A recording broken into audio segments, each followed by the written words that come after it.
Hello everyone, कैसे हैं आप सभी। आई होप कि आप सभी ठीक होंगे। मैं हूं अभिषेक और आप देखना शुरू कर चुके हैं स्टडी विद अभिषेक। भारतीय नौसेना, Indian navy, MRSSR examination special GK GS rapid fire questions की सीरीज लेकर आया हूं मैं आप लोगों के लिए।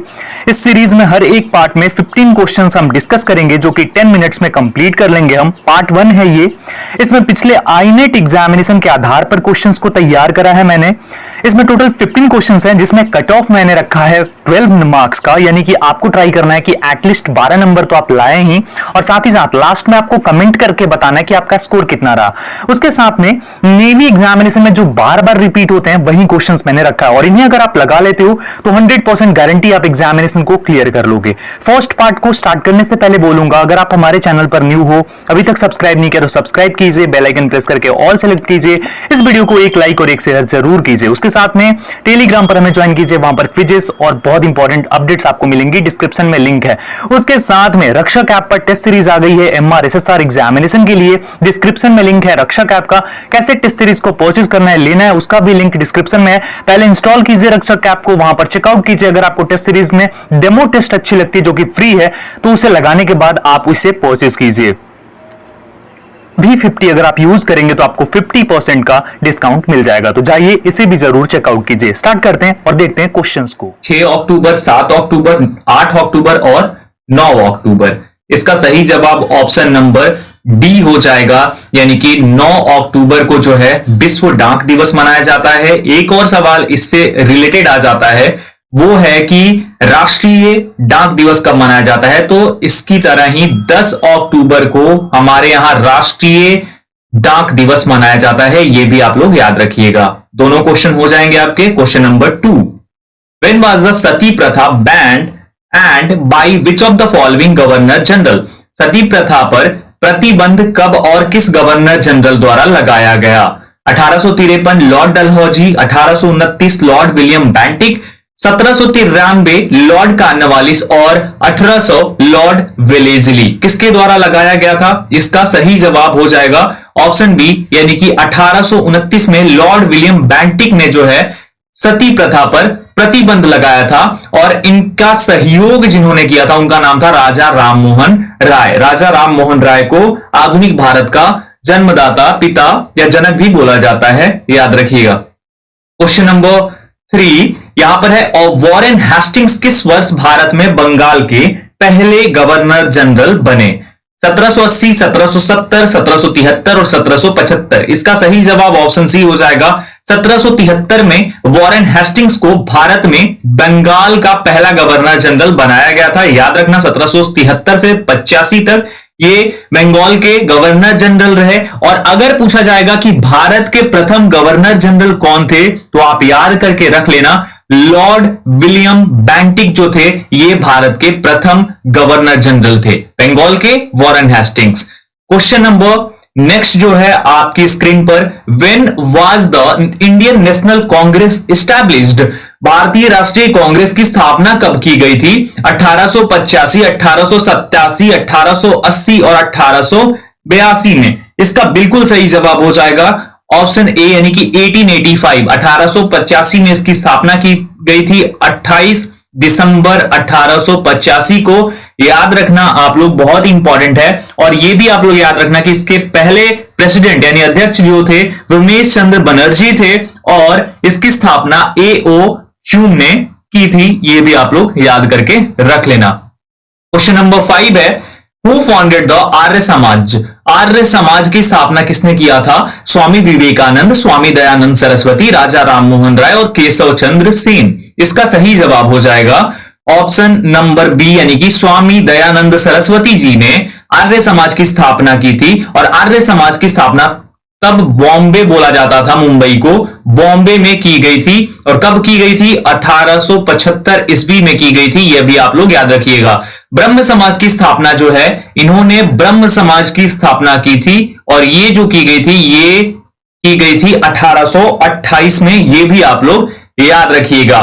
क्वेश्चन नंबर 6 जो है, दादा साहब फाल्के पुरस्कार की शुरुआत कब हुई? When was the Dada Saheb Phalke award started. 1970 में, 1975 में, 1969 में और 1961 में। इसका सही जवाब ऑप्शन नंबर सी हो जाएगा। 1969 में दादा साहब फाल्के पुरस्कार की शुरुआत हुई थी और इसमें पहले रिसिपिएंट जो थी यानी कि फर्स्ट जिन्हें मिला था उनका नाम था देविका रानी। क्या नाम था उनका? देविका रानी जी थी, इनको दिया गया था। और कब की दिया गया था? 1970 में। और आखिरी रिसिपिएंट की बात करें, मतलब अभी जो फिलहाल है 52nd, वो दिया गया किसको? याद रख लेना आप लोग, आशा पारेख जी को। किसे? आशा पारेख जी, ये भी अभिनेत्री हैं, इन्हें दिया गया। ये 52nd हुआ, याद रखना।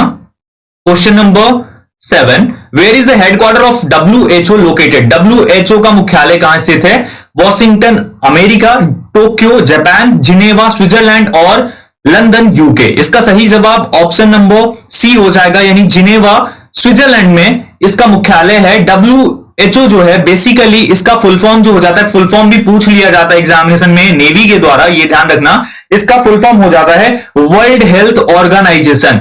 वर्ल्ड हेल्थ ऑर्गेनाइजेशन के नाम से इसे जाना जाता है, इसका फुल फॉर्म यही होता है। और इसकी जो स्थापना की गई थी, ये भी आप लोग ध्यान से याद रख लेना, क्या पता पूछ लिया जाए। 7 अप्रैल 1948 को की गई थी। इसे विश्व स्वास्थ्य संगठन बोला जाता है, ये भी आप लोग याद करके रख लेना, ठीक है। इसके वर्तमान में अध्यक्ष जो है टेड्रोस एडनॉम है इसके अध्यक्ष अभी वर्तमान में, जब मैं ये वीडियो रिकॉर्ड कर रहा हूं। Question number 8, who is the author of आईने अकबरी? आईने अकबरी के लेखक कौन है? अब्दुल रहीम खाने खाना, अबुल फजल, दारा सिको और टोडरमल। इसका सही जवाब हो जाएगा क्वेश्चन नंबर 8 का ऑप्शन बी, अबुल फजल जो है ये ऑथर हैं आईने अकबरी के। Question number 9, with which game is the Hopman cup associated? Hopman cup किस खेल से संबंधित है? टेनिस, फुटबॉल, कबड्डी और क्रिकेट। इसका सही जवाब हो जाएगा ऑप्शन नंबर ए, यानी कि टेनिस से संबंधित है होपमैन कप।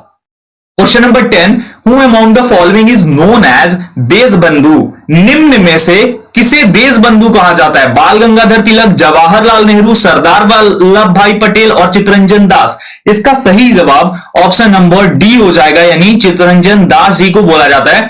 इन्होंने 1 जनवरी 1923 को एक पार्टी बनाई जो कि स्वराज पार्टी के नाम से जानी जाती है, यह भी आप लोग याद रखिएगा। चित्तरंजन दास और मोतीलाल नेहरू के द्वारा यह बनाई गई थी। क्वेश्चन नंबर 11 है, who led the foundation of Amritsar city? Amritsar शहर की नींव किसने रखी?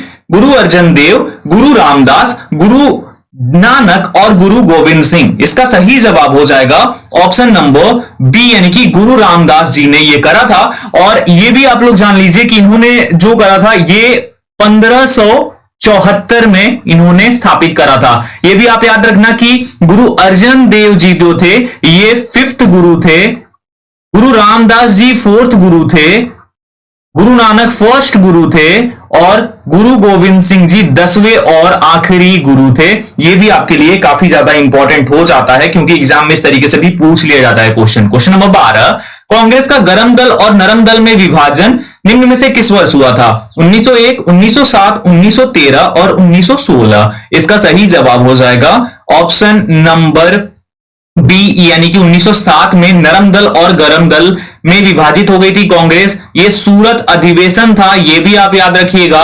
और सूरत अधिवेशन में ऐसा हुआ था, इसे जो है सूरत विभाजन के नाम से भी जाना जाता है। क्वेश्चन नंबर 13, मानव ने सबसे पहले किस धातु का प्रयोग करना आरंभ करा? लोहा, सोना, चांदी और तांबा। इसका सही जवाब ऑप्शन डी हो जाएगा, यानी कि humans first start using copper. Question number 14, which deity has been called Purandar in the Rigvedic period? यानी ऋग्वेद काल में पुरंदर किस देवता को कहा गया? वरुण, अग्नि, इंद्र और सूर्य। इसका सही जवाब ऑप्शन सी हो जाएगा, यानी इंद्र देवता को पुरंदर के नाम से जाना गया। किसके अंदर? ऋग्वैदिक काल के अंदर। निप्पॉन, उगते हुए सूर्य की भूमि कहा जाता है। Which country is called Nippon the land of the rising sun? इसका सही जवाब हो जाएगा ऑप्शन नंबर डी, यानी कि जापान। जापान को जो है वो लैंड ऑफ राइजिंग सन के नाम से जाना जाता है। उगते हुए सूर्य की भूमि, उगते हुए सूर्य का देश, कैसे भी पूछा जा सकता है। निप्पॉन की भी मीनिंग वही होती है जहां से सूर्य की उत्पत्ति हुई हो। ये निप्पॉन जो है ये जापानीज लैंग्वेज में एक वर्ड है जिसका मतलब होता है कि सूर्य की उत्पत्ति, तो ये इसी देश को माना जाता है। यहां पर एक और फैक्ट है कि नॉर्वे को द लैंड ऑफ मिडनाइट सन बोला जाता है। क्या बोला जाता है? द लैंड ऑफ मिडनाइट सन। तो ये भी आप लोग याद रखेंगे, इंपॉर्टेंट। तो होप करता हूं कि आप लोगों को ये वीडियो काफी अच्छी लगी होगी। पहला पार्ट बहुत ही जबरदस्त तरीके का लगा होगा। इससे भी ज्यादा अच्छे तरीके से मैं क्वेश्चंस को सेट कर रहा हूं, जो कि आईनेट एग्जामिनेशन से सीधे आप लोगों को मैं बताऊंगा, जो रिव्यूज मिले हैं कैंडिडेट्स के द्वारा, साथ ही साथ जो ऑफलाइन एग्जामिनेशन हुए हैं उसके आधार पर भी, क्योंकि आपको 2 एग्जाम देना है तो इसलिए दोनों के लिए तैयारी कर रहे हैं अपन। तो पूरी अच्छे तरीके से होप करता हूं आपने वीडियो देखी है। आप अपना स्कोर जरूर कमेंट कीजिए। उसके साथ में अगर ये सीरीज आपको अच्छी लगती है तो और भी अलग अलग टॉपिक्स पे मैं वीडियो आपको दूंगा इस एग्जामिनेशन के लिए। तो इस वीडियो में इतना ही, मिलता हूं एक और वीडियो के साथ। तब तक आप अपना ख्याल रखिए, सबका ख्याल रखिए। वीडियो को शेयर नहीं किया तो शेयर कीजिए, और लाइक नहीं किया तो लाइक जरूर कर दीजिएगा। उसके साथ में चैनल पर न्यू हो, इंडियन नेवी की तैयारी करना चाहते हो तो सब्सक्राइब करके बेल आइकन प्रेस करके ऑल कर लेना। Thank you so much everyone. जय हिंद।